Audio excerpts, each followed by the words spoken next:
Hey, this is Frank Burke with Dinosaur Rocketry, and today I have a little model I put together. This is sort of designed after the Boeing Phantom Works Phantom Express, or XS-1, which was a DARPA project for a single stage to orbit, where the second stage was a rocket mounted on top. This would boost up and then fire the second stage with the payload, and then the booster would glide back down. Estes is now making a similar model that they call the LEO Space Train, or Low Earth Orbit Space Train.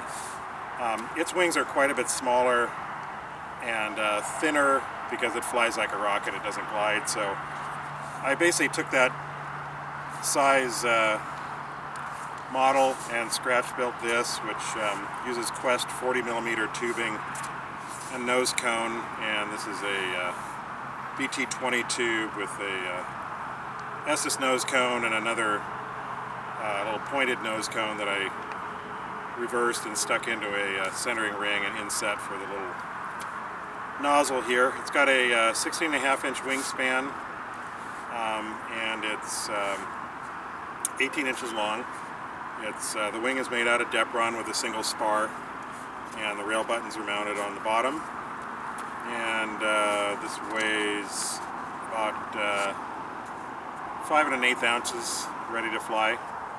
And it uses a 18mm Aerotech reloadable D2.3 composite motor that burns for about 8 seconds. And I'm running Elevon controls for roll and pitch.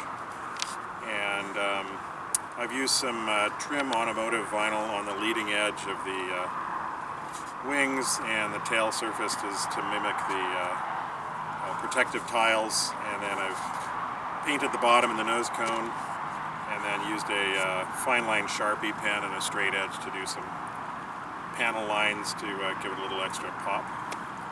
And we're going to give it a flight. Alright, when you're ready. 5, 4, 3, 2, 1.